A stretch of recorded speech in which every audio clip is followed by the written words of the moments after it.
கல்லூரி படிப்பை முடிந்ததுக்கு பிற்பாடு நான் ஒரு பேங்க்ல ஒர்க் பண்ணிட்டு இருந்தேன். HDFC பேங்க், ஒரு பிரைவேட் பேங்க்ல ஒர்க் பண்ணிட்டு இருந்தேன். ஆண்டவருடைய அழைப்பு என்னை தேடி வந்ததுனால இந்த ஊழியத்துக்கு என்னை முழுவதுமாக அர்ப்பணித்தேன்.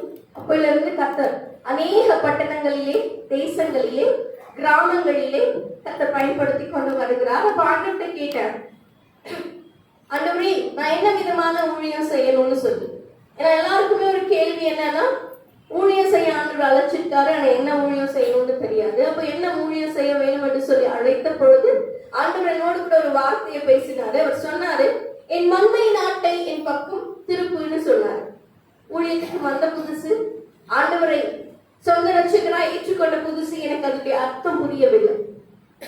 பல நாட்கள் நான் ஜெபித்துக் கொண்டிருந்தேன். ஆண்டவர்கிட்ட கேட்டேன், ஆண்டவரை மந்தை நாட்டை என் பக்கம் திருப்புன்னா நான் என்ன செய்யணும்னு கேட்டேன். அப்ப ஆண்டு சொன்னாரு, நிறைய பேருக்கு சுவிசேஷத்தை அறிவிக்கிறத ஒரு பாரமாக, ஒரு பாக்கியமாக ஆண்டு கொடுத்திருக்காரு. ஐயா கூட நிறைய மிஷினரியோடு கூட தொடர்புல உடையவராக இருக்கிறார், ஒரு நல்ல பதவியிலும் இருக்கிறார். அப்போ மிஷினரி ஊழியம் என்பது ஆண்டவர் அறியாத ஜனங்களுக்கு போய் சுவிசேஷத்தை அறிவிப்பது. இயேசுனோட கடவுள் இருக்காரு, இயேசுனோட ரட்சகர் இருக்காரு, அவருடைய வாழ்க்கையில இதெல்லாம் செய்ய முடியும் அப்படின்னு சொல்லி ஆண்டவரை குறித்து புதிதாக அறிமுகப்படுத்துவது. ஆனால் இந்த அடியனுக்கு தேவன் கொடுத்த அழைப்பு என்ன அப்படின்னா, ஏற்கனவே மண்ணில் இருக்கிற ஒரு ஆடு, ஏற்கனவே தேவனை அறிந்து கொண்டவங்க, ஆனா ஆண்டவரை விட்டு விலகி இருப்பீங்கன்னா, ஒரு வேலை ரொம்ப க்ளோஸ் டு காடா இருந்தவங்க, பல முன்னாடி வருஷம்லாம் பாத்தீங்கன்னா நல்லா ஜெபிப்பாங்க, நல்ல ஆவிக்குரிய வாழ்க்கையில இருப்பாங்க. ஏதோ ஒரு சின்ன ப்ராப்ளம், ஏதோ ஒரு சின்ன ரீசனால ஆண்டவரை விட்டு விலகி போயிருப்பாங்க. என்னோட மினிஸ்ட்ரி என்ன அப்படின்னா, ஆண்டவருடைய வார்த்தையை நாங்கள் அறிவிப்போம், அவ்வளவுதான். ஆண்டவருடைய வசனத்தை பேசுவோம், அது ஆண்டவரிடத்துக்கு அவங்கள தானா கொண்டு வந்து சேர்க்குது. அந்த broken ரிலேஷன்ஷிப்னு சொல்லுவாங்க, முறிந்து போன உறவை புதுப்பிக்கிற ஒரு மகத்தான ஊழியத்தை கர்த்தரின் அடியின் மேல வச்சிருக்கேன். இது ஒரு சிலருக்கு ரொம்ப ஈஸியானதை கொடுத்திருக்காங்கன்னு சொல்லி நினைக்கலாம், ஆனா உண்மையாலுமே ஊழியம் செய்வது பெரிய பாக்கி. சோ இன்றைக்கு ஆண்டவர் தாமே நம்மோடு கூட பேச போகிறார். திருப்பிக் கொள்ளுங்கள். சங்கீதம் 33வது சங்கீதம் 9வது வசனம். அவர் சொல்ல ஆகும், அவர் கட்டளையிட நிற்கும். நம் கண்களை மூடி ஜெபிக்கலாம். தொடர்ந்து தேவன் நம்மோடு இடைப்படும்படியாக கண்களை மூடி தலைகளை தாழ்த்தி ஆண்டவர்கிட்ட சொல்லுங்க, இன்னைக்கு என் கூட பேசு. எல்லா broken ரிலேஷன்ஷிப், தேவனோடு கூட முறிந்து போன அனுபவம் இருக்கும்னா, ஆண்டவரே நான் முன்ன மாதிரி இல்லை, முதல்ல ஒரு ஆவியில் எனக்கு ஒரு அனல் இருந்துச்சு, ஜெபிக்கணும்னு ஒரு பாரம் இருந்துச்சு, தேசத்தின் மேல, சபையின் மேல, ஊழியக்காரர்கள் மேல, என்னுடைய ஜனத்தின் மீது, என்னுடைய உறவினர் மீது ஜெபிக்கிற ஒரு பாரம் எனக்கு இருந்துச்சு. ஆனா இன்னைக்கு எனக்கு நான் ரொம்ப உலகத்தோடு ஒன்றி போயிருக்கிறேன் அப்படின்னு யாராவதுக்கும் உள்ளத்துல அந்த ஃபீல் இருக்கும்னா, அந்த உணர்வு இருக்கும்னா, ஆண்டவர் இன்னைக்கு உங்களோடு பேச போறார். சில முறிந்த உறவுகளை கர்த்தர் இந்த நாளில புதுப்பிக்க விரும்புகிறார்.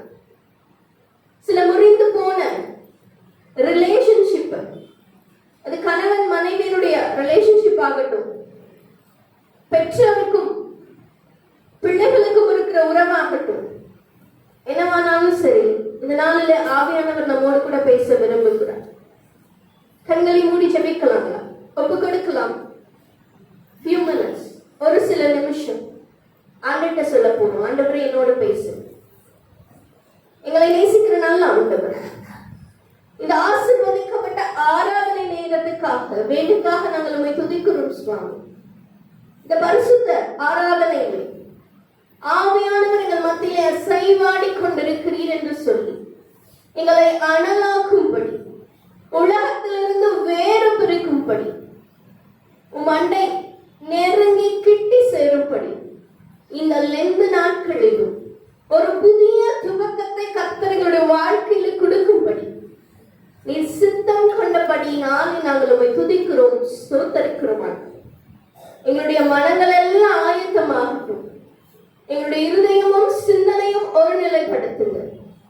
சிதறடிக்கப்படாத படிக்கும் ஆண்டவரை கர்த்தர் ஒருநிலைப்படுத்த வேணுமா ஜெபிக்கிறேன். நீ பேசும், நாங்கள் கேட்கிறோம். அடியனை மறைத்துக் கொண்டு நீர் வெளிப்படும்.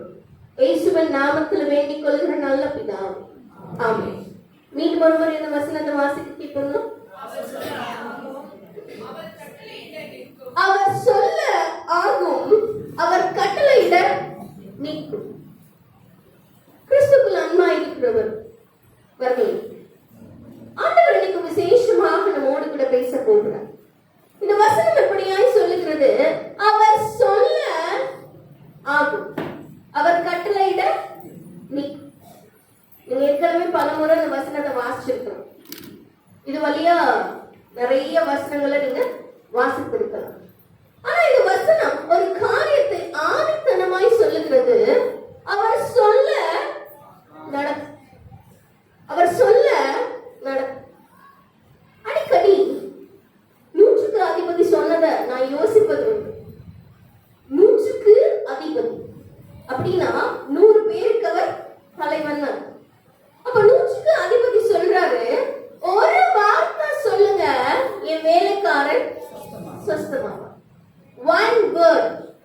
அவர் ஆண்டவர்கிட்ட எதிர்பார்த்தது ஒரு பெரிய வசனம் அல்ல, பெரிய வாக்குத்தத்தம் அல்ல, ஒரு பெரிய கட்டுரை அல்ல, ஒரு பெரிய பிரசங்கம் அல்ல. அவர் கேட்டாரு, எங்க வீட்டுக்கு வாங்கன்னு சொல்லல, கை வைங்க, தலைமையில கை வைங்க, அந்நிய பாஷை பேசுங்க, இது எதுவுமே அவர் சொல்லல. அவர் சொன்னது ஒன்னே ஒண்ணுதான், ஒரு வார்த்தை சொல்லும், என் வேலைக்காரன் சொஸ்தமாவான். What a belief. யோசிச்சு பாருங்க, எத்தனை பெரிய ஒரு விசுவாசம். நம்ம நினைப்போம் ஒரு வார்த்தையில என்னங்க நடக்குது, ஒரு வேர்ட்ல என்ன பெருசா நடந்துட போகுது. நிறைய மனுஷ உறவுகளை முறிக்கிறது ஒரு வார்த்தை தான். ஏதாச்சும் ஒண்ணு தெரியாம பேசிடுவோம், தெரிஞ்சே பேசுவோம், சொல்ல முடியாது. அந்த ஒரு வார்த்தை ஒரு பிளவு கொண்டு வந்துடும், ஒரு சின்ன விரிசல். அந்த ரிலேஷன்ஷிப்ல ஒரு சின்ன விரிசல் விட்டுரும். சின்ன விரிசல் தான், பெருசெல்லாம் இல்லை. ஆனா அதுக்கு பிற்பாடு அவங்க சொல்லப்படுற எல்லா வார்த்தையுமே நம்ம அந்த கோணத்திலேயே தான் யோசிப்போம். அப்போ அந்த விரிசல் கொஞ்சம் கொஞ்சம் கொஞ்சம் கொஞ்சமா பெருசாகும். ஒரு கண்ணாடி கொஞ்சம் உடஞ்சிருக்கும் போதே கவனமா பார்த்துக்கணும். இல்லைன்னா என்ன ஆகுங்க, கொஞ்சம் தானே, ஒரு வார்த்தை தானே, ஒரு டைம் தானே, ஒன்ஸ் தானே அப்படின்னு நம்ம நினைப்போம். அந்த கொஞ்சம் கொஞ்சம் என்ன ஆகும், அந்த விரிசல் பெருசாக ஆக ரிலேஷன்ஷிப் அது முறிச்சு. பிரியமானவர், அந்த 100க்கு அதிபதி எதிர்பார்த்தது ஒரு வார்த்தை. வேதத்துல எத்தனையோ நம்பர்ஸ் இருக்கு, எத்தனையோ நம்பர்ஸ் இருக்கு. அந்த 1 அப்படிங்கிற நம்பர் எப்பவுமே ஸ்பெஷல், ஒரு ப்ரையாரிட்டி இருக்கு அந்த 1க்கு. நிறைய பேரு அந்த 1வது இடத்தை பிடிக்கிறதுக்கு ரொம்ப போராடுறாங்க, அந்த 1 அப்படிங்கிற நம்பர். அதே மாதிரி ஆண்டவர் ஒரு ஆட்டுக்காக 99 ஆட்டையும் விட்டார். அப்ப அந்த ஒரு காசுக்காக மற்றது எல்லாத்தையும் விட்டு அந்த ஒரு காசு தேடி இருக்க. அப்ப இந்த 1 இது ஒன்னே ஒண்ணுதான் அப்படின்னு சொல்லும் பொழுது நான் இன்னைக்கு இதை பாசிட்டிவா உங்களுக்கு சொல்ல விரும்புகிறேன், நேர்மறையாக சொல்லுகிறேன். என்ன அப்படின்னா, 1 அப்படிங்கும் பொழுது ஒரு வார்த்தை எப்படி ஒரு ரிலேஷன்ஷிப்பை முறிக்க முடியுமோ அதே போல ஒரு வார்த்தை உங்களை தேவனோடு இணைக்க முடியும். 1 word, ஒரு வார்த்தை தேவனோடு இணைக்க முடியும். அந்த ஒரு வார்த்தை உங்களை என்ன செய்ய முடியும்னா உங்களுக்கு சுகத்தை கொடுக்க முடியும். இது எதுல இருந்து நமக்கு தெரிய வருதுன்னா, 100க்கு அதிபதி சொன்னப்போ அவர் சொன்னாரு, ஒரு வார்த்தை சொல்லும், என் வேலைக்காரன் சுஸ்தமாவான். இது சப்ஜெக்ட் இல்ல, நான் ஜஸ்ட் உங்களுக்கு இத அறிமுகம் தான் பண்றேன். அப்ப நான் அந்த வசனத்தை, இந்த விகாரத்தை வாசித்துக் கொண்டிருந்த பொழுது ஆண்டவர் என்னோடு கூட பேசுவேன். அப்ப ஒரு வார்த்தை சொல்லும், என் வேலைக்காரன் சுஸ்தமாவான்னு 100க்கு அதிபதி சொன்னாரு. அது மட்டும் விடாம அவர் சொன்னாரு, எனக்கு சேவை செய்யறதுக்கு அநேக போர் செய்வர்கள் இருக்கான். நான் போன்னு சொன்னா போவாங்க, நான் வான்னு சொன்னா வருவாங்க. நான் சொன்னது எல்லாம் செய்யறதுக்கு எனக்கு ஆள் இருக்காங்க. எத்தனை பேர் இருக்காங்க? 100 பேர் இருக்காங்க. என்னங்க? 100 பேர் இருக்காங்க.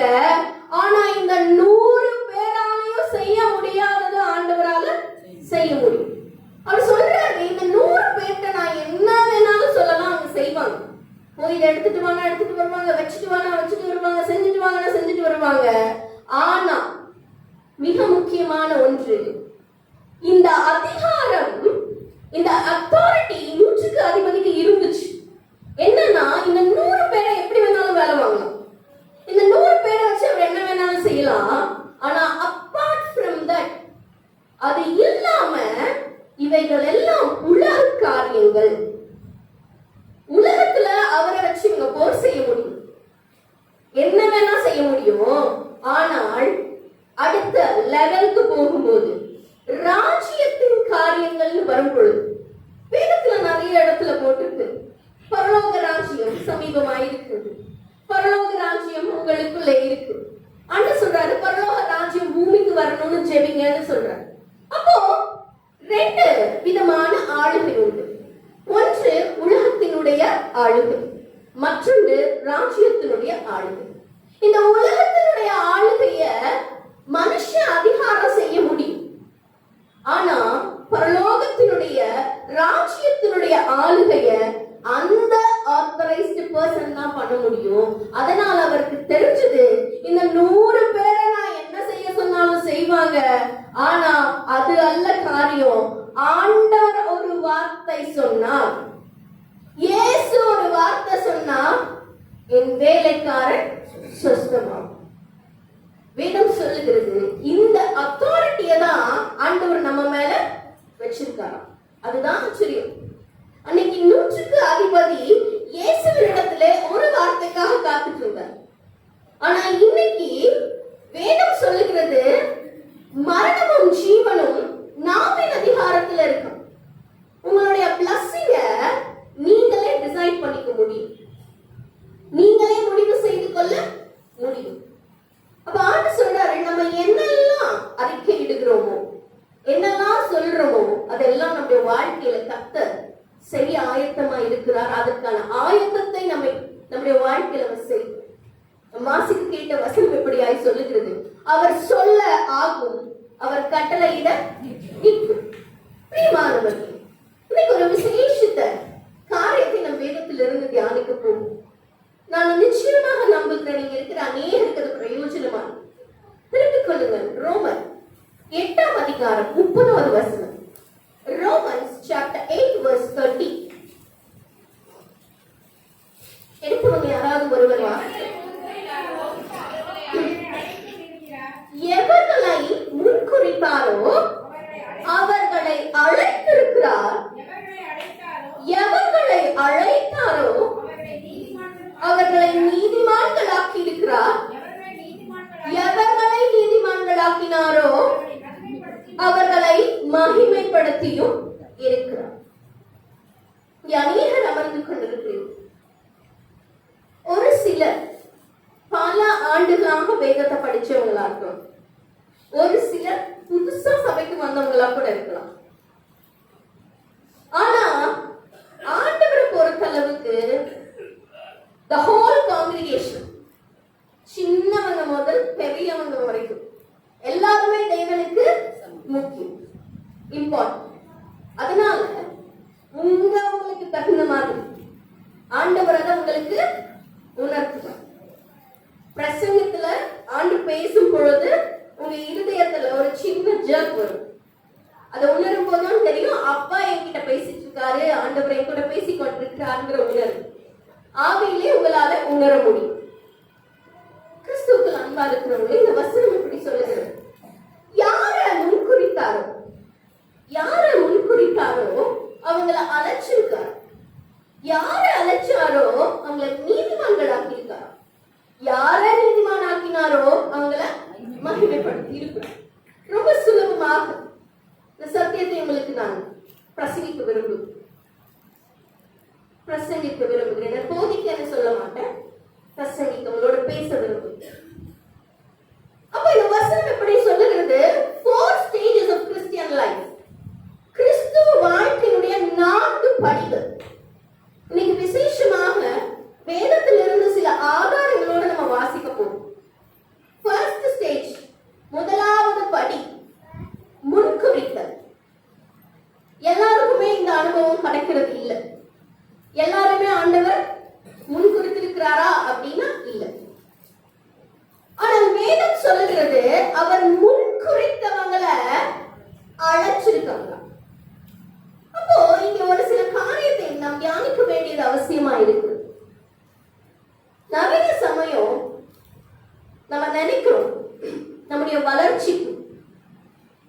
உயர்வுக்கு, நமக்கு கிடைச்சிருக்க வேலைக்கு, நமக்கு கிடைச்சிருக்கிற பொருளாதார உதவிக்கு, இதுக்கு எல்லாத்துக்கும் என்னுடைய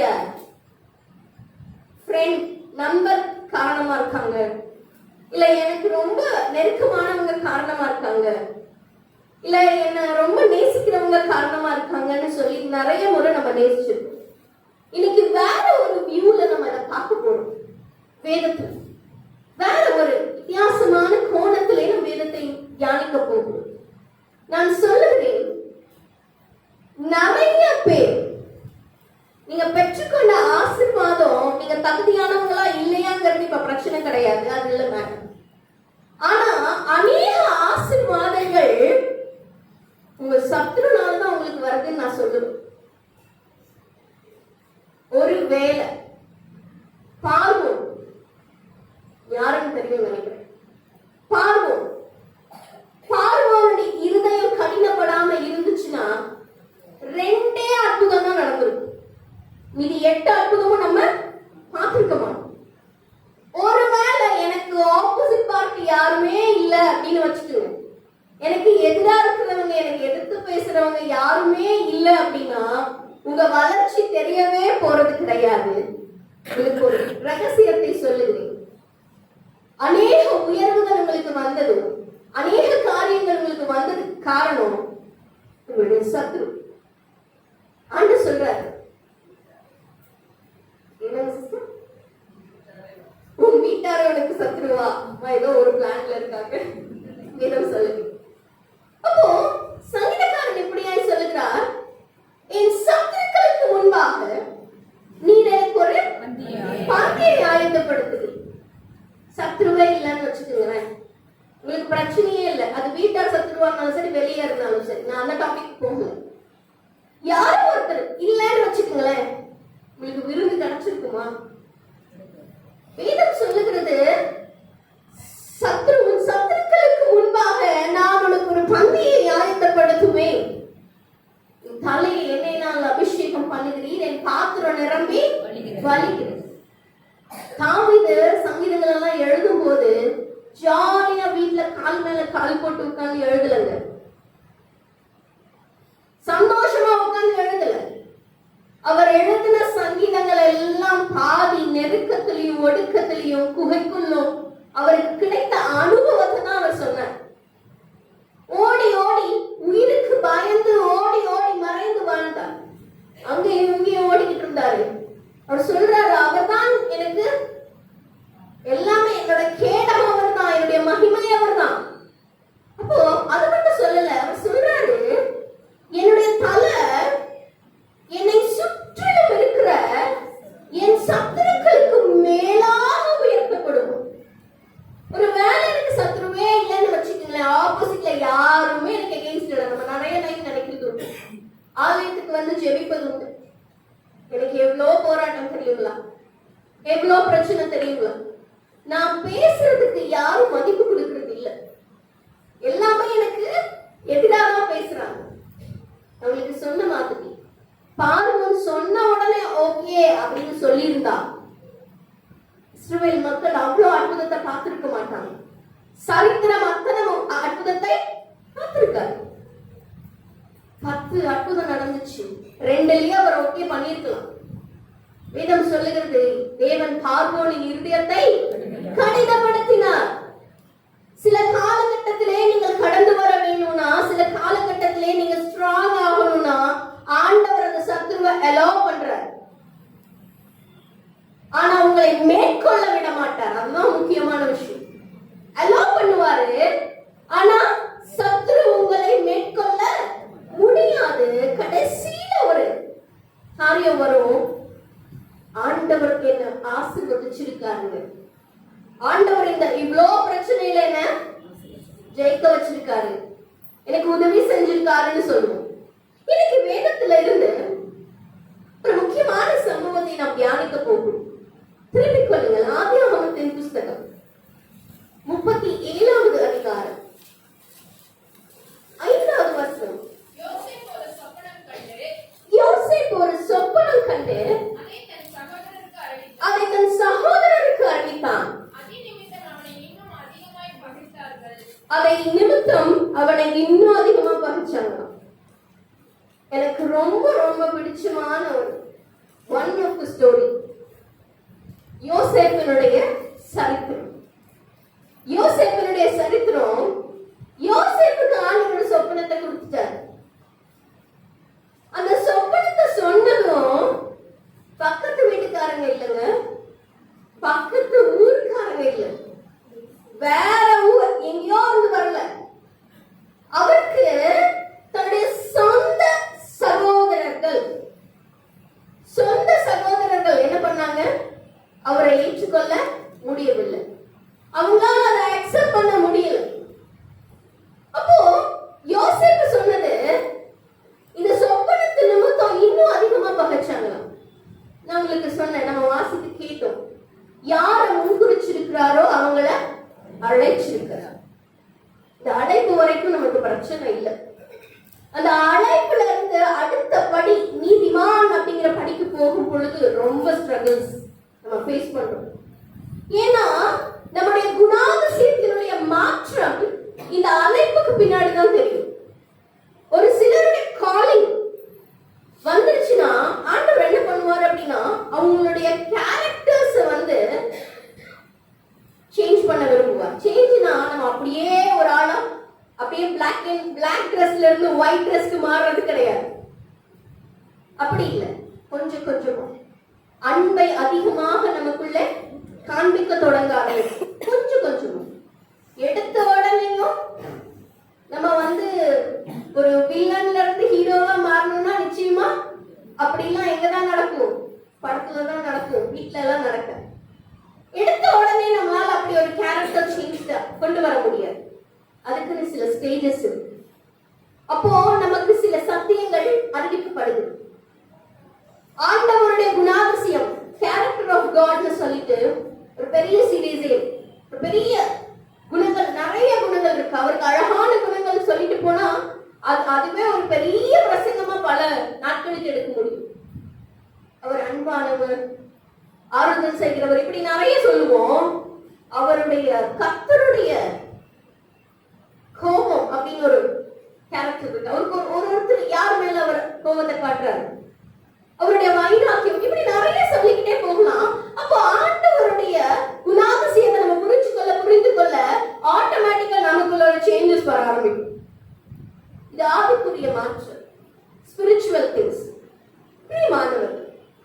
அப்போ இங்க யோசேப்பு இந்த சொப்பனத்தை சொன்ன உடனேயும் யாராலும் என்ன பண்ண முடியலங்க? அக்செப்ட் பண்ணிக்க முடியும். ஜோசப் இவரோட கதை இப்படியே ஜஸ்ட் விட்டுறலாம். ஆனா விட்டுருக்கலாம், ஆனா அந்த கதை ஆரம்பிக்கிறது எப்படி தெரியுங்களா? ஆண்டவருக்கு யோசேப்பின் மேலே ஒரு விசேஷத்தை திட்டம் இருந்துச்சு. என்ன அப்படின்னா, யோசேப்ப ஆண்டவர் கொண்டு போய் அரண்மனையில நிறுத்தணும்னு நினைச்சிருந்தார். யோசேப்புக்கு ஆண்டவர் அப்படி ஒரு சொப்பனத்தை கொடுத்தாரு. தொடர்ந்து வாசித்து கேட்போமா? அடுத்த வசனம், அவன் அவர்களை நோக்கி, நான் கண்ட சொப்பனத்தை கேளுங்க. நாம் வயலில் அறுத்த அரிகளை கட்டி கொண்டிருந்தோம். அப்பொழுது என்னுடைய அரிக்கட்டு நிமிர்ந்திருந்தது, உங்களுடைய அரிக்கட்டுகள் என் அரிக்கட்டை சுற்றி வணங்கி நின்றதுன்னு சொல்றார். அவர் கண்ட சொப்பனம் என்னங்க? அவருடைய அரிக்கட்டு நிமிர்ந்திருக்கான். மற்ற அரிக்கட்டுகள் எல்லாம் அவரை சுத்தி வேணா இருக்குங்களா? தலை வணங்கி இருக்கு. இவ்வளவுதான். அப்போ அதுல இருந்து அந்த சகோதரர்களுக்கு மனசுல ஒரு இடரல், ஒரு சின்ன யோசனை, ஒரு வேலை, யோசேப்பு கண்ட சொப்பனம் உண்மையாயிருக்கும். ஒரு வேலை அவருடைய அரைக்கட்டு நிமிர்ந்துருமா, நாங்கெல்லாம் அவங்க கல்ல வணங்கிருமான்ற ஒரு பயம். ஒரு வேலை சொப்பனம் நிறைவேறிட்டா என்ன பண்றது? பிரியமானவர்கள், இந்த கதைக்கு ஒரு பேர் உண்டு. இந்த கதைக்கு ஒரு ஸ்டோரி, யோசேப்பினுடைய வாழ்க்கை வரலாறுன்னு சொல்லுவாங்க. யூசுவலா நம்ம சொல்லும் போது என்ன சொல்லுவோம்? வாழ்க்கையோட வரலாறுங்க. நிறைய புஸ்தகம் இருக்கு அந்த மாதிரி.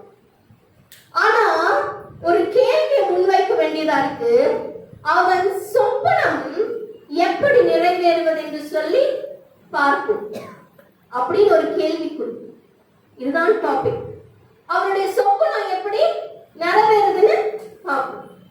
நிறைய சமயம் ஆண்டவர் நமக்கு வாக்குத்தத்தம் கொடுக்கிறார். ஆண்டவர் நமக்கு கொடுக்கிற வாக்குத்தத்தத்தை நம்ம என்ன பண்றோம்? சந்தோஷமா ஏற்றுக்கொள்றோம். அடுத்த நாள் இல்ல ஒரு சில நாட்களுக்கு பின்னாடி அவர் கொடுத்த வாக்குத்தத்தத்துக்கு ஆப்போசிட்டா காரியங்கள் நடக்கும். எதிர்மறையா நடக்கும் பொழுது நம்ம என்ன நினைப்போம்? அவர் வாக்குத்தத்தம் நேற்று தான் கொடுத்தாரு, இன்னைக்கு இப்படி நடக்குது. அப்போ நம்ம பொறுத்தளவுக்கு நான் அடிக்கடி சொல்வதுண்டு, பிரசன்ட் எப்படி இருக்கோ அதை வச்சு நம்ம ஃபியூச்சரை டிசைட் பண்ணுவோம். நம்முடைய பிரசன்ட் இப்போ எப்படி இருக்கோ அதை வச்சுதான் நம்ம என்ன நினைப்போம்? நம்ம எதிர்காலம் இப்படிதான் இருக்க போகுது அப்படிம்பாங்க. இதுலயே பாத்தீங்கன்னா 10th மார்க் வாங்கினா சொல்லுவாங்க, இவ்வளவுதான் இந்த மார்க் வாங்கிட்டேன், இதுதான் என்னுடைய எதிர்காலம். சோ மனுஷர்களுக்கு ஒரு சிந்தை உண்டு, ஒரு நினைவு உண்டு. என்ன அப்படின்னா, என்னோட பிரசன்ட் எப்படி இருக்கோ அப்படிதான் என் ஃபியூச்சர் இருக்கும்னு சொல்லி நினைப்போம். ஆனால் வேதத்தினுடைய ரகசியத்தின்படி, வேதம் சொல்லுகிறபடி, உங்க ஃபியூச்சர், உங்களுடைய பிரசன்ட், உங்களுடைய பாஸ்ட் எல்லாமே யாருக்கு தெரியுங்க? ஆண்டவருக்கு தெரியும். அவர் பிரசன்ட்ட வச்சு ஃபியூச்சரை டிசைட் பண்றது இல்ல, உங்க ஃபியூச்சரை வச்சு உங்க பிரசன்ட்ட ஸ்லோவா கொண்டு போவார். அவர் சொல்லுவார், நாளைக்கு உன்னை நான் இங்க நிறுத்த போறேன், அதுக்காக இன்னைக்கே உன்னை ப்ரிப்பேர் பண்றேன்னு சொல்லி ஆண்டவர் ஆரம்பிப்பார். பிரியமானவர்களே, யோசேப்பு அரண்மனையில நிக்க போறாங்கிறது ஆண்டவருக்கு தெரியும், அதனாலதான் சொப்பனத்தை கொடுத்தார். ஆனா சகோதரர்கள் நினைச்சாங்க, இவன் சொப்பனம் எப்படி நிறைவேறுவது என்று சொல்லி பார்ப்போம்னு நினைச்சாங்க. அதனாலதான் யோசேப்பை கொண்டு போய் எங்க போட்டாங்க? குழியில போட்டாங்க. 20 காசுக்கு விற்று போட்டாங்க மீதியானவருடைய கையில. அவங்க நினைச்சிட்டாங்க குழியில போட்டாச்சு, அவனோட சாப்டர் க்ளோஸ் முடிந்தது. அப்போதான் அவங்க சொல்றாங்க, இவன் சொப்பனம் எப்படி நிறைவேறுதுன்னு சொல்லி பார்ப்போம் அப்படின்னு நினைச்சாங்க. ஆனால் உங்களுக்கு ஏற்கனவே கேட்ட ஒரு விஷயம், நீங்கள் அறிந்த விஷயம், தேவனுடைய திட்டத்தை மனுஷன் உடைக்க முடியாது. ஒருவேளை என்ன வேணும்னாலும் உங்களை சத்ரு நம்ம சிந்தையை கொண்டு வரலாம், கலக்கலாம், என்ன வேணாலும் பண்ணலாம். ஆனால் தேவனுடைய திட்டம் நிறைவேறியே தீரும். விற்று போட்டாங்க, குழியில போட்டாங்க, முடிஞ்சதுன்னு நினைச்சாங்க. இனி அந்த சொப்பனம் நிறைவேற போவதில்லைன்னு சொல்லிட்டாங்க. அவங்களுக்கு தெரியவே தெரியாது என்ன நடந்துச்சு. பிரியமானவர்கள், தேவன் யோசேப்பை எங்க நிறுத்தினாரோ, நிறுத்தணும்னு நினைச்சாரோ, அங்க என்ன பண்ணிட்டாரு? கொண்டு போய் நிறுத்திட்டாரு. அவர் கொடுத்த சொப்பனத்தை என்ன பண்ணிட்டாருங்க? நிறைவேற்றி. பிரியமானவர்கள், நம் வாசிக்கு கேட்ட வசனம், அவர் யாரை அழைத்திருக்காங்களோ அவரை என்ன பண்ணுவாங்களாம்? நீதிமான்கள் ஆக்குவார். நீதிமான்கள் ஆக்குனவங்களை மகிமை படுத்துவார். ஒரு சிலர் இந்த செகண்ட் ஸ்டேஜ்லயே உட்கார்ந்துட்டு இருக்கோம். ஆண்டவரே என்ன அழைச்சிருக்காருங்க ஆலயத்துக்கு, நான் வரேன், உட்கார்றேன், ஜெபிக்கிறேன், சர்வீஸ் அட்டெண்ட் பண்றேன், போறேன். நிறைய பேரு செகண்ட் ஸ்டேஜ்ல இருந்து தேர்ட் ஸ்டேஜுக்கு போறதே கிடையாது. வயசு ஒரு பொருட்டு அல்ல, ஏஜ் டசன்ட் மேட்டர். வேதாகமத்துல வயசு ஒரு பிரச்சனையே கிடையாது. அப்போ யார அவர் அழைத்திருக்கிறாங்களோ ஆண்டவர் அடுத்த ஸ்டெப் என்னதுதாங்க? நீதிமானாக்குதல். ஒரு வேளை நீதிமான் ஆக்கக்கூடிய ஸ்டேஜுக்கு நீங்க வந்துட்டீங்கன்னா, நீதிமானே ஆகிட்டீங்கன்னாலும் சரி, அடுத்தது ஆண்டவர் உங்களை என்னதான் படுத்த போறாரு? என்ன பண்ண போறாருங்க? என்ன பண்ண போறாரு? மகிமைப்படுத்த போகிறார். நான் உங்களுக்கு சொன்ன மாதிரி சத்துருக்களுக்கு முன்பாக ஆண்டவர் ஒரு பந்தியை ஆயத்தப்படுத்துவார். தலை எண்ணெயினால் அபிஷேகம் பண்ணுகிறது, உங்க பாத்திரம் நிரம்பி வழி. உங்களுடைய அநேக வெற்றிக்கு காரணம் உங்களுக்கு ரொம்ப க்ளோஸ் ஆனவங்க இல்லை, உங்களுக்கு எதிர்த்து நின்றவர்கள். அவங்க ஒரு வேலை பேசாம போயிருந்தா, ஒரு வேலை எந்த பிரச்சனையுமே இல்லாம இருந்திருந்தா உங்க விசுவாசம் வளர்ந்திருக்காது. உங்க விசுவாசம் வளர்ந்திருக்காது. நீங்க இன்னும் ஆண்டவரை இன்னும் அதிகமா நெருங்கி இருக்க மாட்டீங்க. நமக்கு ஒரு சில காலகட்டத்துல நிறைய பேரு, எனக்கு தெரிஞ்சு 80 to 90% பீப்புள் எப்படி தெரியுங்களா, பிரச்சனை வந்தாதான் யார்கிட்ட வருவாங்க. 99 கூட சொல்லலாம்னு நினைக்கிறேன். ஸ்கோர் கொஞ்சம் அதிகமாவே கொடுக்கலாம்.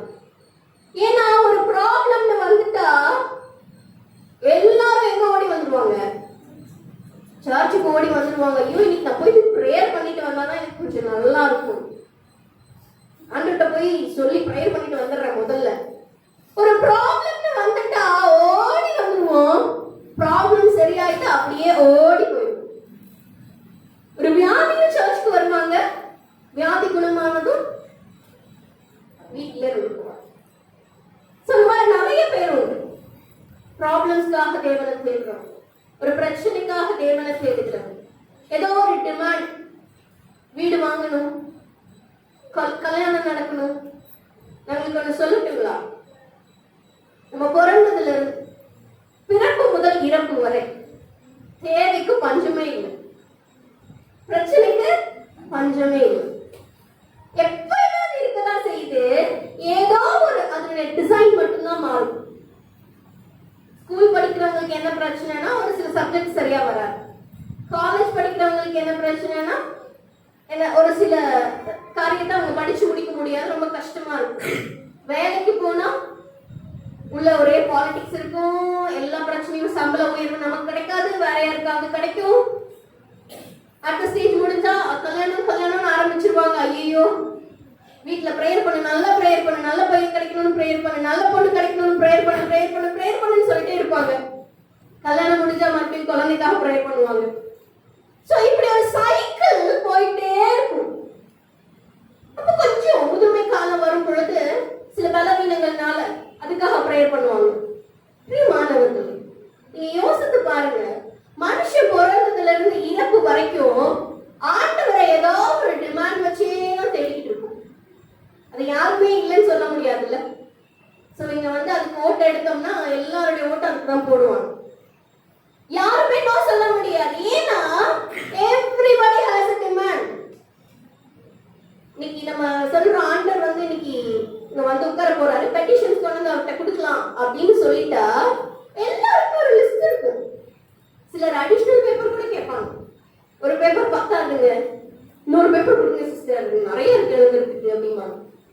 சோ இந்த மாதிரி டிமாண்ட் வச்சு ஆண்டவரை பழகிட்டோம். நம்ம டிமாண்டுக்காக மட்டுமே ஆண்டவரை தேடி பழகிட்டோம். ஆனா அதை கடந்து சில அனுபவங்கள் வேதத்துல உண்டு. டிமாண்ட் ஆச்சு, ஒன்னாச்சு, நான் பாட்டுக்கு ஆண்டவரை பார்த்து தேடிக்கிட்டே இருப்பேன். வேதம் சொல்லுகிறது, முதலாவது தேவனுடைய ராஜ்யத்தையும் அவருடைய நீதியும் தேடுங்க, அப்புறம் கூட கொடுக்கப்படுமா. அப்போ ஒரு மனுஷன் அப்படியே ஆசீர்வாதம் எங்கன்னு தேடி ஓடிட்டே இருக்காரு. அவங்க சொல்றாங்க அங்க இருக்குங்க, போய் வாங்கிக்கங்க அப்படிங்கிறாங்க. அங்க போறாங்க, ஐயோ நீங்க கொஞ்சம் லேட்டா வந்துட்டீங்க, அந்த பக்கம் போய் வாங்கிக்கீங்க அப்படின்னா இப்படி தேடிக்கிட்டே இருக்காங்க. நிறைய சூழ்நிலைகள் அப்படிதான். ஆசீர்வாதம் எங்கேயோ அங்க இருக்கு, இங்க இருக்கு நம்ம தேடிக்கிட்டே இருப்போம். ஆனா பைபிள் ஒரு ரகசியத்தை சொல்லு, வேதாகமம் ஒரு ரகசியத்தை சொல்லுகிறது. வேதம் சொல்லுகிறது, நீங்க ஆண்டவருடைய ராஜ்யத்தை மட்டும் தேடிட்டீங்கன்னு வச்சுக்கீங்களேன், நீங்க அங்க போயிருந்தா உங்களுடைய ஆசீர்வாதம் தேடிட்டு இருக்கும், எங்க காணோம் அப்படின்னு, ஐயோ அங்க இருக்காங்களா, அது உங்களுக்கு பொறுப்பு. It will chase you. நீங்க போகிற இடத்துக்கெல்லாம் அது உங்களை தேட ஆரம்பிக்கும். சோ இது ஒரு அட்வான்ஸ் ஸ்டேஜ்ங்க. என்ன ஸ்டேஜ்? Advance stage. இந்த ரகசியங்கள் எல்லாம் கற்றுக்கொண்ட பின்னாடி நம்ம ஸ்கூல்ல மட்டும்தான் நினைக்கிறோம் எல்கேஜி, யூகேஜி, ஃபர்ஸ்ட் ஸ்டாண்டர்ட்ல இருந்து 10th ஸ்டாண்டர்ட் வரைக்கும் இருக்குன்னு நினைக்கிறோம். சோ வேதத்திலும் இருக்கு. தியாலஜியை பத்தி நான் சொல்லல. தியாலஜி வேற, அது படிக்கிற முழுமையாக எல்லாத்தையுமே படிக்கிற ஒரு காரியம். அது நாவுக்குரிய வாழ்க்கையில சொல்றேன். ஸ்பிரிச்சுவல் லைஃப்ல ஒரு வேலை பல ஆண்டுகள் சர்ச்சுக்கு வருவாங்க. நான் வேத வசனம் உங்களுக்கு தெரியுதா தெரியலையாங்கிறது இல்ல பிரச்சனை. அப்போ நீங்க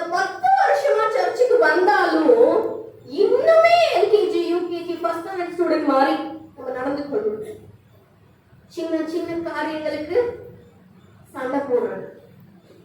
இதெல்லாம் யாரு செய்வாங்க? குழந்தைங்க செய்யுங்க.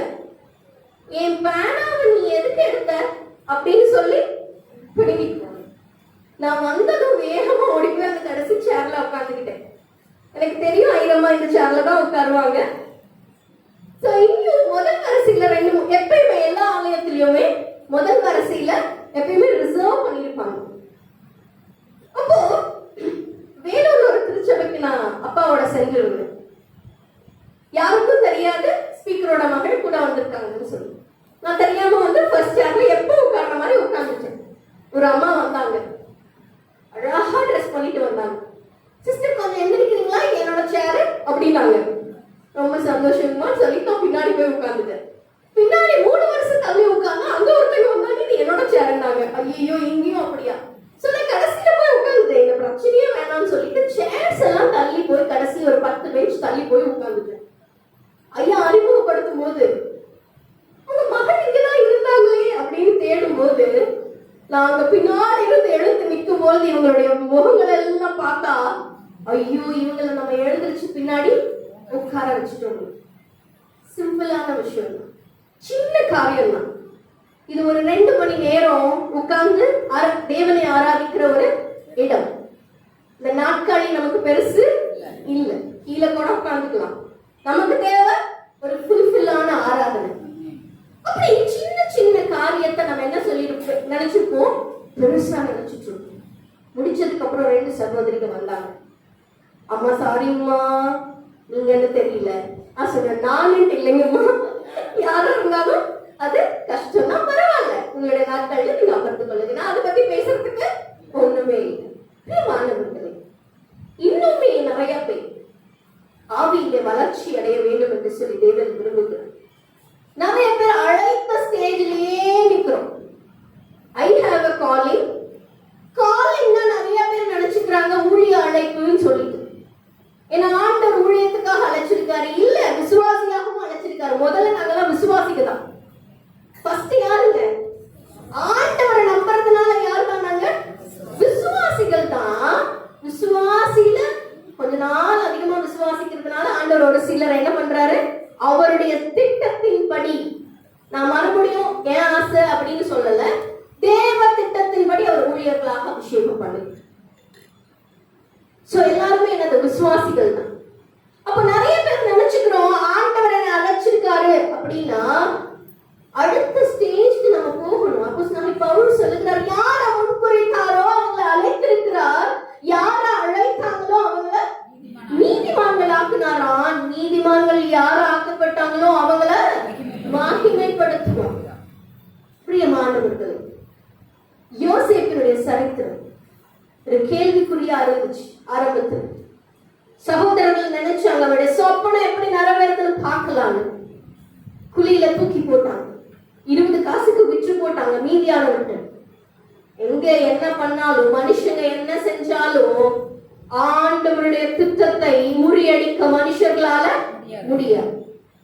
ஊழியத்துக்கு ஆண்டவரை ஏற்றுக்கொண்டு வந்த புதிதுல ஒரு பாஸ்டர் பிரசங்கம் பண்ணது நான் முதல் முறையா கேட்டேன். அதுல எனக்கு மிகவும் பிடித்தமான ஒரு வார்த்தை சொன்னாரு, இந்த உலகம் முழுசுமே சேர்ந்து ஒரு மனுஷனை உயர்த்தணும்னு சொல்லி நினைச்சா, இந்த உலகத்துல இருக்க எல்லாமே சேர்ந்துக்கலாம் உயர்த்தணும்னு நினைச்சிட்டாங்க. ஆனா ஆண்டவர் இன்னும் நினைக்கவே இல்லையா. அப்படின்னா என்ன ஆகுனா, உலகம் முழுசு சேர்ந்து முயற்சி செஞ்சா கூட முடியாதான். ஆனா ஆண்டவர் ஒரு மனுஷனை உயர்த்த வேண்டும் என்று சொல்லி முடிவு செய்து விட்டார். முடிவு செஞ்சுட்டாருங்க ஆண்டவர். இந்த உலகத்தில் இருக்கிற அத்தனை பேரும் சேர்ந்து கீழே இருக்கணும்னு நினைச்சா கூட என்ன ஆகாதுங்களா, முடியாது. Such a powerful God we have. ஆண்டவருடைய வல்லமையை குறிச்சு பிரசங்கம் பண்ணணும்னா நாள் கணக்குல மணி கணக்குல பண்ணிட்டு போட்டே இருக்கலாம். அவ்வளவு வல்லமைங்க, என்ன பவர். இஸ்ரவேல் ஜனங்கள் போயிட்டு இருக்காங்க. இது எனக்கு ஆச்சரியத்தை கொடுக்கக்கூடிய ஒரு விஷயம் தான். பின்னாடி ஒரு எகிப்தின் சேனை பின்தொடர்ந்துட்டு இருக்கு, முன்னாடி செங்கடல். அந்த கூட்டத்துல நீங்களும் நானும் இருப்போம். நினைச்சுக்குங்களேன், நீங்களும்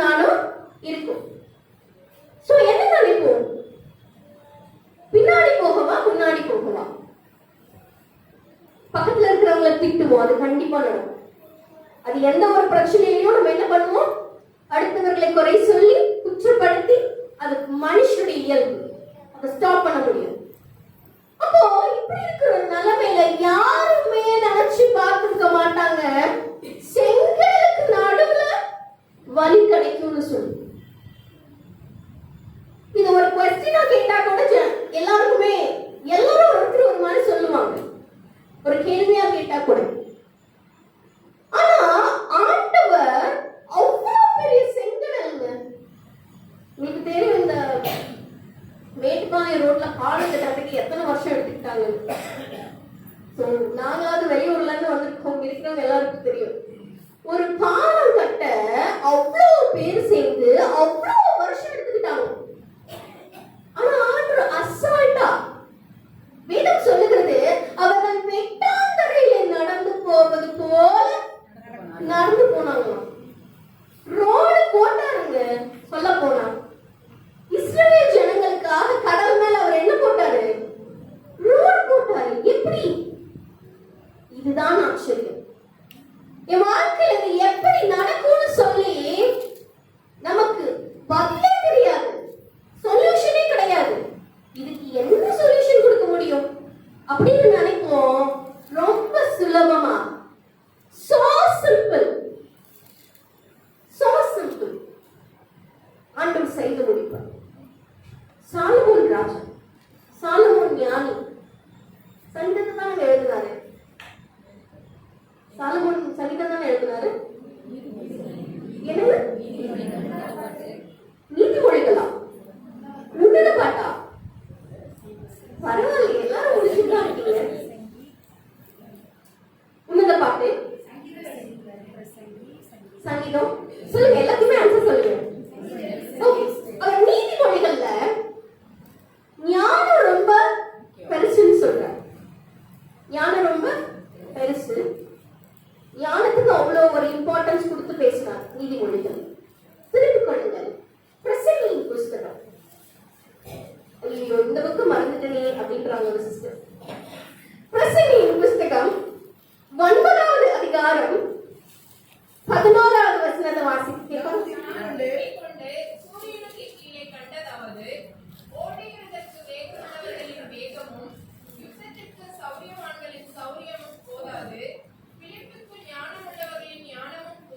பிழைப்புக்கு ஞானம் உள்ளவர்களின் ஞானமும் என்ன ஆகலாம், போதாது. அவர் அங்க சொன்னாரு, நீதிமொழிகள்ல சொல்றாரு, ஞானமே எல்லாம் செய்யும், ஞானம் தான் முக்கியம், ஞானம் தான் அப்படின்னு சொன்னாரு. ஆனா இங்க அது போதாதுன்றாரு. அடுத்து வாசகம். ஞானமும் பத்தாதுன்னு சொல்லிட்டாருங்க, புத்தியும் பத்தாதான். அடுத்தது ஓகே, அறிவும் போதாது. இங்க ரெண்டு காரியம் சொல்றாரு, சமயமும் தேவ செயலும். சமயமும் தேவ செயலும், இது ரெண்டும் இருந்துச்சுன்னு வச்சுக்கோங்களேன். இது ரெண்டும் இருந்துச்சுன்னா காரியம் நடக்கும். சிம்பிள். நம்ம நினைக்கிறோம் ஞானத்துல எல்லாத்தையும் செஞ்சுக்கலாம். சாலமோன் ஞானியும் அவர் அப்படிதான் சொன்னார். ஆனா அவர் கொஞ்சம் வளர்ச்சி அடைய அவர் கொஞ்சம் அனுபவப்பட திரும்ப இந்த பிரசங்கி எழுதும் போது அவர் சொல்றாரு, ஞானம் பெருசு இல்லைங்க, அதெல்லாம் போதாது, ஞானம் பத்தாது, அது கூட சமயம் ஒண்ணு வேணும், தேவனுடைய செயல்பாடு ஒண்ணு வேணுமா. இது ரெண்டும் இருந்தாதான் என்ன ஆகும், காரியம் வாய்க்கும். பிரியமானவர்களே, யோசேப்பினுடைய வாழ்க்கையில் when the time comes, கரெக்டான நேரம் வந்துச்சு, சொப்பனம் நிறைவேறதுக்கான நேரம் வந்தது. சொப்பனமும் நிறைவேறுச்சு. ஆனா சகோதரர்கள் எல்லாம் வந்துட்டாங்க, அவருடைய தகப்பனாரும் வந்தாச்சு, சந்திச்சாச்சு. யோசேப்பு சொல்றாரு, யோசேப்புக்கு திருமணம் ஆச்சு, குழந்தைகளை ஆண்டவர் கொடுத்தாரு. என்னுடைய தகப்பன் வீட்டு துக்கத்தை கர்த்தர் என்ன மறக்க பண்ணிட்டாருன்னு சொல்லு. அப்போ யோசேப்பு நடந்தது எல்லாத்தையும் மறந்துட்டார். வேதம் சொல்லுறது, நான் சொல்லல. ஆனா ஆண்டவர்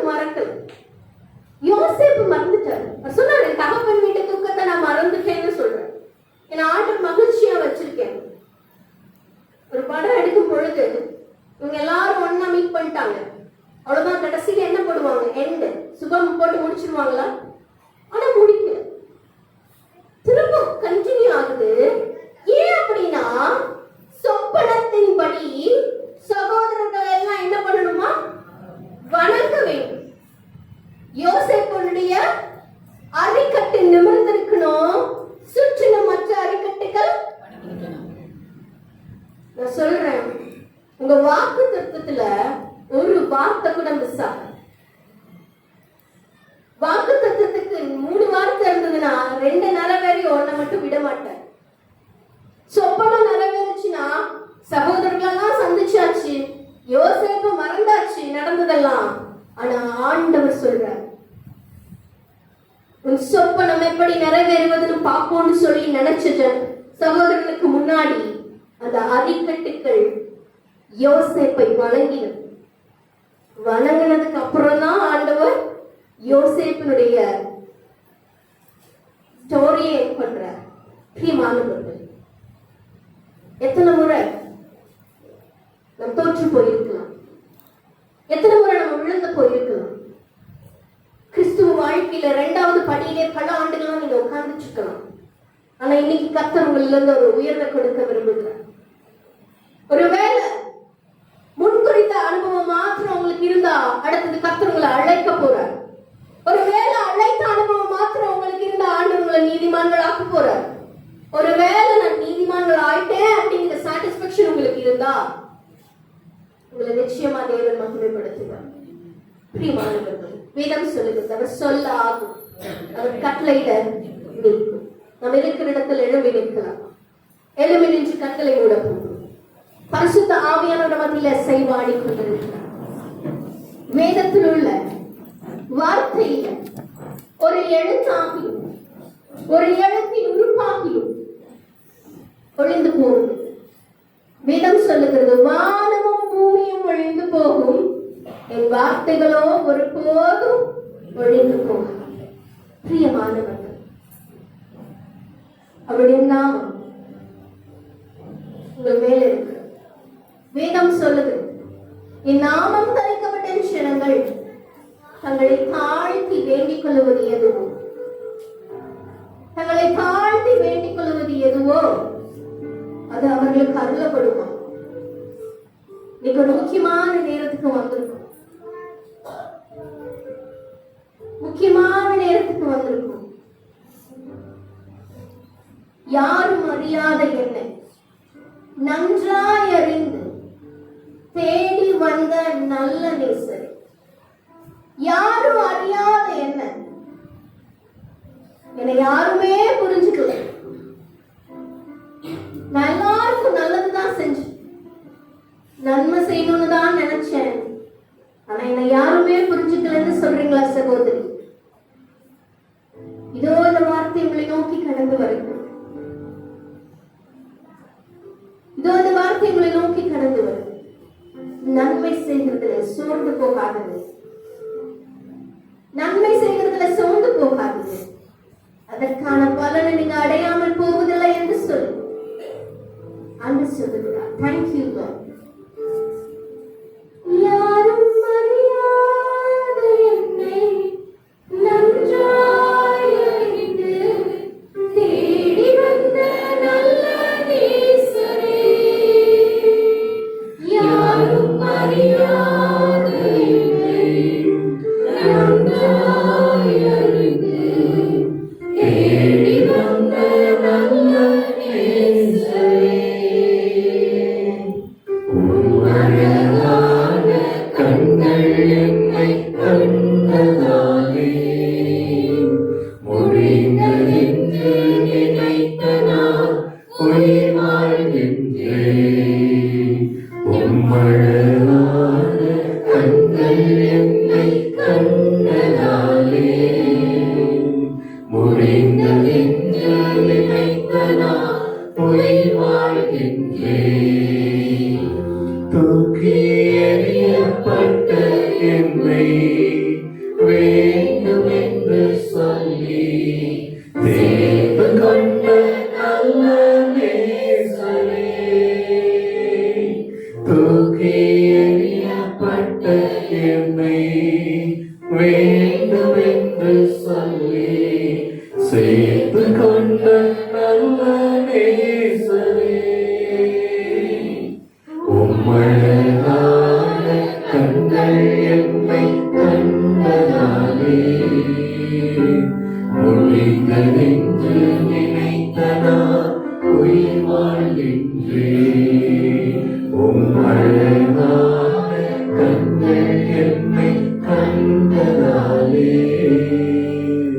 முடிந்ததென்று நினைத்த நான் உயிர் வாழ்கின்றேன்.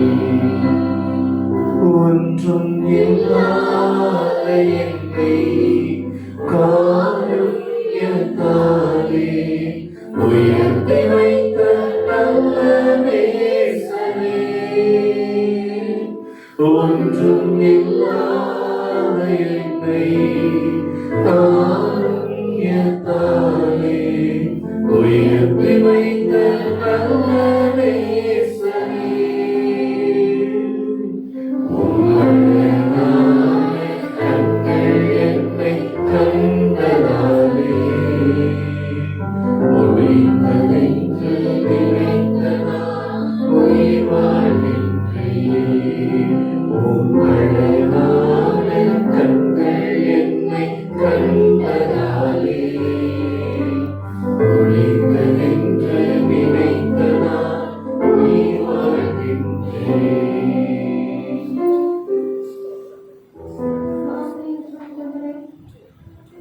உங்களுடைய அழகான கண்கள் எங்களை கண்டிருக்கிறது, எங்களை முன்குறித்திருக்கிறது, எங்களை அழைத்திருக்கிறது, எங்களை நீதிமான்களாக்கி இருக்கிறது, எங்களை மகிமைப்படுத்த போகிறதா.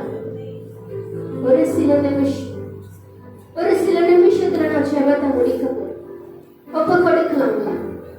எத்தனை பேருக்கு ஆசை, அப்பா என் ஆவிக்குரிய வளர்ச்சி பல நாட்களாக தடைப்பட்டிருக்கு, உலக காரியங்கள், உலக கவலைகள் என்னை நெருக்கி கொண்டிருக்கு, விதைக்கப்பட்ட விதைகள் எல்லாம் இன்னும் கனி கொடுக்காம இருக்கேன்.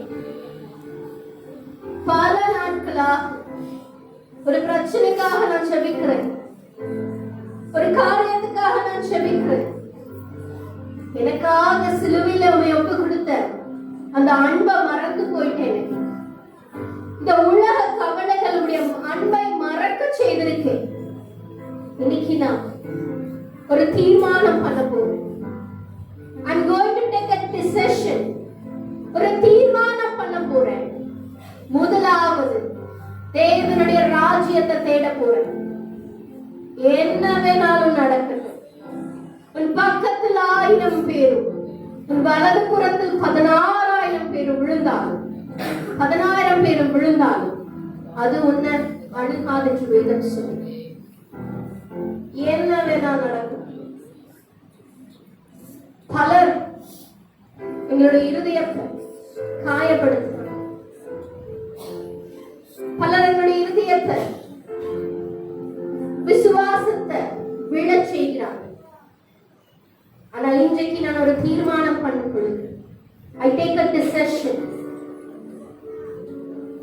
தேவ ராஜ்யத்தை தேட போகிறேன். ராஜ்யத்தினுடைய அதிகாரத்தை பெற்றுக் கொள்ள போறேன். 100க்கு அதிபதி. எத்தனை வார்த்தை வேணாலும் சொல்ல முடியும். என்னுடைய வேலையாட்கிட்ட எத்தனை வேலை வேணாலும் வாங்க முடியும். ஆனா வியாதியை சுகமாக்குறதுக்கு ராஜ்யத்தினுடைய அதிகாரியாக, அதிபதியாக இருக்கிறவரால் தான் முடியும்னு சொல்லி நம்பினதுனால சொன்னாரு, ஒரு வார்த்தை சொல்லு, என் வேலைக்காரன் சுஸ்தமாவான். யோசேப்பினுடைய சரித்திரத்துல சகோதரர்கள் சொன்னாங்க, இவன் சொப்பனா எப்படி நிறைவேற்றுன்னு பார்க்கலாம். குழியில தூக்கி போட்டாங்க. ஆண்ட தேவ திட்டத்தை உடைக்க நினைச்சாங்க. ஆனால் தேவன் யோசேப்ப கைவிடல. யோசேப்புக்கு கொடுத்த சொப்பனத்தை மறக்கல. யோசேப்பு மறந்த பொழுதும் தேவன் மறக்கலன்னு சொல்லி பார்க்கணும். பிரியமானவர்கள், உங்களுக்கு கிடைத்திருக்கிற அநேக ஆசீர்வாதங்களுக்கு காரணம் இந்த சத்துருக்களுக்கு முன்பாக கர்த்தர் ஒரு பந்தி ஆயத்தப்படுத்தி இருக்கிறார். அந்த பந்தி ஒரு சாதாரண பந்தி இல்ல, ஒரு சாதாரண ஆட்களுக்கு கொடுக்கக்கூடிய பந்தி அல்ல, விருந்து அல்ல. எது உங்க வாழ்க்கையில நடக்காதுன்னு மனுஷங்க பேசினாங்களோ, எது உங்களுக்கு இனி கிடைக்க போவதில்லைன்னு சொன்னாங்களோ, அவங்க கண்ணுக்கு முன்னாடி உங்களை உயர்த்த, உங்களுக்கு அதை கொடுக்க, நீங்க பேசாத, நீங்கள் கேட்காத சில சம்பாஷணங்களை, சில பேச்சுக்களை நீங்க கேட்டிருக்க மாட்டீங்க. ஆனா ஆண்டவர் கேட்டுக்கொண்டிருந்தார். He was a silent listener. அவர் கேட்டுக்கொண்டிருந்தார். உங்களை குறிச்சு ஏளனமா பேசியிருக்கலாம், தரை குறைவாய் பேசியிருக்கலாம், குறைச்சு மதிப்பிட்டிருக்கலாம், நீங்க இல்லாத போது உங்களை குறித்து பேசப்பட்டிருக்கலாம். உங்களுக்கு தெரியாது, ஆனா தேவனுக்கு தெரியும். ஆண்டவர் சொல்றாரு, என்னுடைய மகள், என்னுடைய மகள் நான் உயர்த்த போறேன், நான் ஆசீர்வதிக்க போறேன், யாராலும் ஸ்டாப் பண்ண முடியாதுன்னு சொல்றாரு. வேதம் சொல்லுங்க, அவர் சொல்லாகும் அவர் கட்டளையிடத்தை கிறிஸ்துவுக்குள் அன்பாயும் உங்கள் யாவரோடும் ஆண்டவர் பேசிக்கொண்டிருக்க நிறைய பேரோட அநேகருடைய வேண்டுதலை கர்த்தர் கேட்டுக் கொண்டிருக்கிறார். வேண்டுதல் நிறைவேறிக் கொண்டிருக்கிறது. It's time. சமயமும் தேவ செயலும் உங்களை செயல்பட போகிறார். சமயமும் தேவ செயலும். நான் நோட்ஸ் எதுவும் எடுத்துட்டு வரேன். ஆவியானவருடைய வழிநடத்தலின்படி ஒரு தீர்க்க தரிசன செய்தி ஆவியானவர் மத்தியில அசைவாடி கொண்டிருக்கிறார். சமயமும் தேவ செயல்பாடும் இனி உங்க வாழ்க்கையில இணையில இருந்து துவங்க போகும். எனக்கு தெரியல எத்தனை பேர் அதை விசுவாசிக்கிறீங்க. ஆண்டவரே, என் ஞானத்துல செஞ்சிடலாம், என் படிப்புல செஞ்சிடலாம், என் பணத்தால செஞ்சிடலாம்னு சொல்லி இத்தனை நாள நான் ஓட்டிட்டேன். எனக்கு இவங்க உதவி செய்வாங்க, அவங்க உதவி செய்வாங்க, அவங்க எல்லாம் பாத்துக்குவாங்கன்னு சொல்லி நான் இத்தனை நாள ஓட்டிட்டேன். ஆனா இன்னைக்கு ஒரு முடிவுக்கு வரேன். சமயமும் தேவ செயல்பாடும் என் வாழ்க்கையில குறுக்கிட போகும். அவருடைய வாழ்க்கையில, உங்களுடைய வாழ்க்கையில குறுக்கிட போகிறோம்.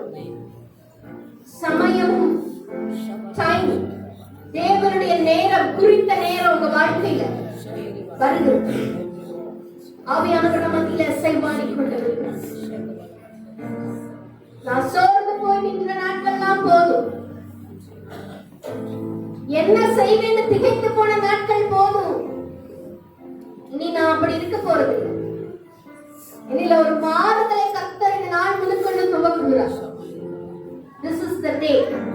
இந்த நாள்ல இருந்து ஒரு மாற்றம் துவங்குது. விசுவாசிங்கன்னா அதை பெற்றுக்கொள்வீங்க. நீங்க விசுவாசிங்கன்னா ஆமாட்டேன், என் ஞானம் இல்ல, என் அறிவு இல்ல, என்னுடைய பலன் இல்ல, எல்லாத்தையும் தூக்கி ஓர கட்டுறேன். இன்னைக்கு நான் ஒண்ணு சொல்றேன். It's a time of God. தேவனுடைய நேரம், அவருடைய செயல்பாடு என் வாழ்க்கையிலே துவங்குகிற இந்த நாள். இன்னைக்கு நான் என்ன அர்ப்பணிக்கிறேன், ஒப்பு கொடுக்கிறேன். இனி நான் டிஸ்ட்ராக்ட் ஆக போறதில்லை.